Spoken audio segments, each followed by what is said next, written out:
V tomto videu si povíme něco o přibližném vyjádření funkce a o to nám vlastně půjde i v celém tématu. K čemu to děláme? Představme si, že chceme spočítat nějakou hodnotu nějaké funkce v nějakém konkrétním bodě. Když vám třeba řeknu, že máte funkci fx, která má předpis třeba x na druhou, a mě zajímá hodnota v tom bodě x0 a řekněme, že ten bod x0 bude třeba 1,1. Dobře, a když vám řeknu, zjistěte mi hodnotu té funkce v tom bodě 1,1, tak to pro vás nebude problém, protože vy jenom vezmete v tomhle případě tu hodnotu 1,1, dosadíte ji za x sem a tím pádem dostanete 1,1 na druhou, což je jako výsledek 1,21. Je to vlastně 11 na druhou, ale posunu o 2 desetinné čárky zpátky. Takže mi řeknete, jo, hodnota v tom bodě, který jsi mi dal, což je 1,1, té funkce je 1,21. Není problém to zjistit. Teďka, co kdybych ale řekl, já vám dám jinou funkci. Třeba vám řeknu funkci gx, což je funkce sinus x. A teďka by mě zajímala hodnota v bodě, řekněme, x rovná se 29 stupňů v tomhle případě. A to chci spočítat od vás. Tak vy řeknete, dobře, tak já dosadím. Tak vezmu těch 29 stupňů, což není úplně legální zápis, ale víte, co tím mám na mysli. Použijete sinus 29 stupňů a teďka, aha, tak tohle je trošku problém, protože já tohle neumím lehce vyjádřit. Tady, když jsem měl 1,1, tak jsem jenom dosadil a převedl jsem to v podstatě na součin. Já jsem vynásobil 2x1,1 a to mi dalo ten výsledek. Ale v tomhle případě já znám třeba sinus 30 stupňů, to vím, že je 1/2, ale sinus 29 stupňů je pro mě problém. Stejně tak, když bych se vás zeptal, co je logaritmus, řekněme třeba 1,1. Víte, že logaritmus 1 je 0, ale když budu mít logaritmus 1,1, tak zase v tohle je přepis e na nějaké y, které hledám, se rovná 1,1.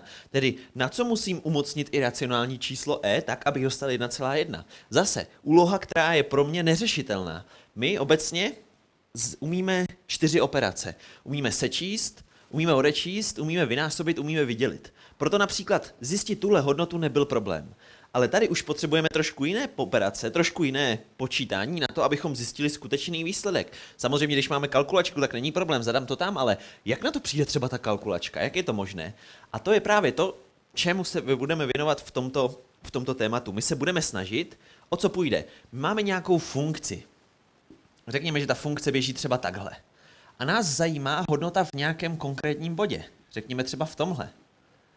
A když to bude nějaká funkce, která je složitá a nebudu moct tu hodnotu v tom bodě vypočítat pomocí nějakých operací, jako je sčítání, odčítání, násobení a dělení, tak jsem trošku v háji. Ale já můžu udělat to, že tu funkci nahradím jinou funkcí, u které se mi bude dobře počítat.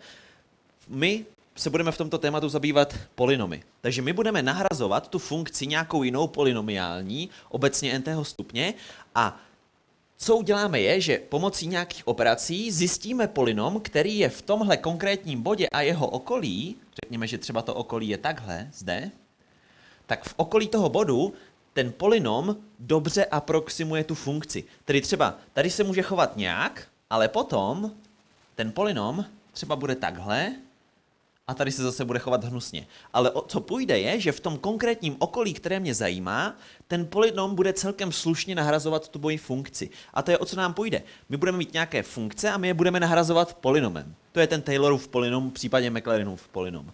My se budeme snažit v konkrétním bodě a v jeho okolí nahradit tu funkci, která je pro nás nepříjemná, třeba sinus nebo přirozený logaritmus nebo jiný logaritmus.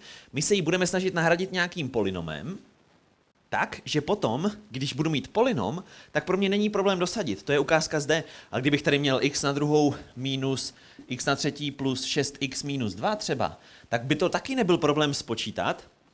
Já to dám bokem, aby to bylo vidět, že to... Ale když bych tam tohle přidal, tak já zase pro mě není problém zjistit, kolik je 1,1 na třetí a odečíst to, kolik je 6 krát 1,1 a odečíst od toho dvojku. To pro mě všechno není problém. Tedy obecně, když mám nějaký polynom, tak já do něj můžu dosadit jakoukoliv hodnotu a jsem jako člověk schopný to spočítat. Někdy to může trvat déle, někdy kratší dobu, ale jsem vždycky schopný to spočítat, stačí jenom násobit, sčítat, odčítat, případně i dělit. Ale jakmile máme nějaké funkce, které jsou celkem nehezké, řekněme, v tomhle případě, co se týče počítání. Tyhle body jsou pro mě nepříjemné, já je neumím zjistit nijak lehce, musel bych použít tabulky nebo něco takového, tak my se naučíme, jak tyhle funkce v tomhle konkrétním bodě nahradit polynomem tak, abychom měli jenom pouze malý rozdíl mezi skutečnou hodnotou a mezi tím polynomem, protože stejně tak, jak pracují kalkulačky, no když já do kalkulačky zadám sinus 29 stupňů, tak mě vyjde nějaká hodnota, ale to bude vždycky s nějakou chybou. Ty kalkulačky aproximují, třeba na 2 desetinná místa,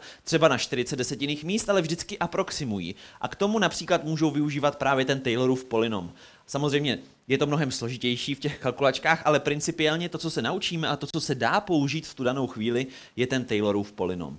Tedy my budeme nahrazovat ty funkce v daných bodech polynomy, tak abychom měli jenom malou chybu. Všimněte si, když teďka zjistím tu hodnotu, třeba řekněme zde, v tomhle okolí, tak tohle je ta skutečná hodnota, tohle je ta hodnota, kterou mi vrátí ten polynom, ale já můžu zařídit, že čím přesnější polynom budu dělat, tím menší ta chyba bude. Budu mít stále nějakou chybu, ale budu hodně blízko skutečnému výsledku. A to je to, o co nám půjde. Budeme mít nějakou chybu, ale bude to zanedbatelná chyba. A když vy mi řeknete, že vy tohle chcete vědět s přesností na, řekněme, 4 desetinná místa, tak já můžu vytvořit polynom, který bude v tomhle daném bodě tu funkci sinus nahrazovat nějakým tím polynomem, který najdu, a když tam dosadíte, tak to bude s přesností na 4 desetinná místa. Samozřejmě tam dál na těch 5, 10, 20, 30 desetinných míst se to bude lišit, ale když mi dáte konkrétní počet desetinných míst, tak já budu schopný s nějakou chybou nahradit tu funkci tím polynomem. A o to se budeme snažit a to je přesně ten Taylorův polynom.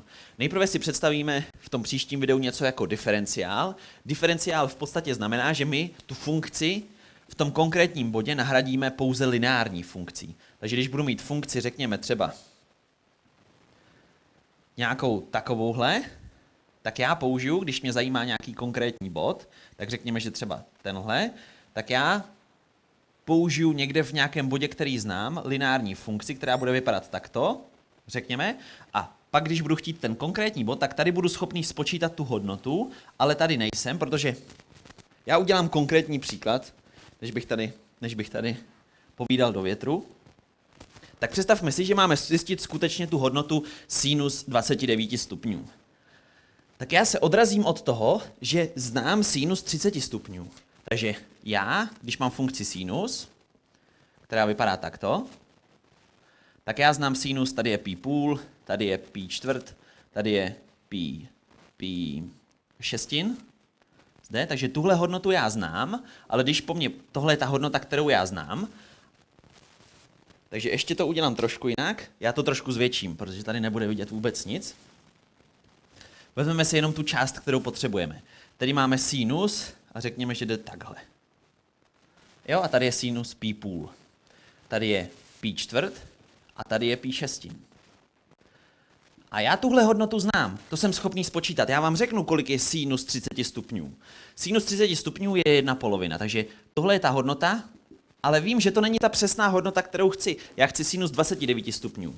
Co já udělám pomocí diferenciálu je, že já tímhle bodem, který znám, povedu přímku, a když řekněme, že těch sinus 29 stupňů je zde, což sice neodpovídá, ale řekněme, že tomu tak je, a když mě bude zajímat tahle funkční hodnota, kterou nejsem schopný spočítat, tak pomocí diferenciálu já zjistím tu funkční hodnotu na té přímce. Sice tady budu mít chybu, tady vidím, že tenhle rozdíl pro mě bude ta chyba, ale budu schopný tak zhruba těsně říci, co to bude za hodnotu, k čemu se zhruba blíží. Samozřejmě budu tam mít tu chybu, protože aproximuji jenom lineární funkcí, ale i přesto, že tam budu mít chybu, tak budu celkem blízko. A to je ten diferenciál. Já budu nahrazovat tou přímkou, tou lineární funkcí, tím polynomem prvního stupně.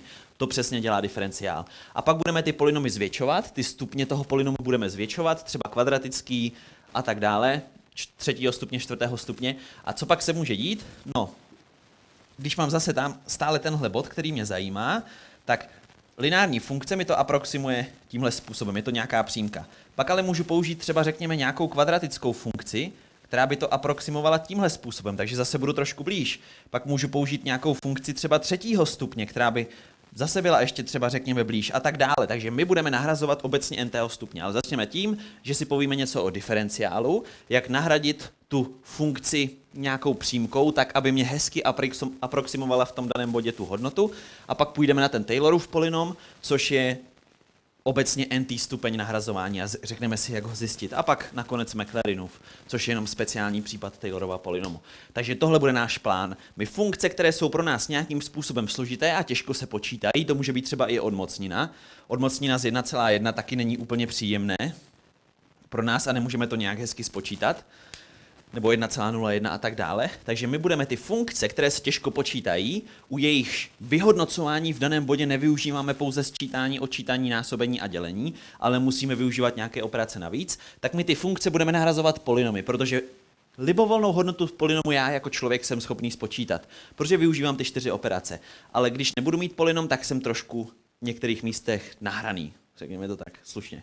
Takže tady u těch hodnot jsem já nahranej, stejně tak jako tady.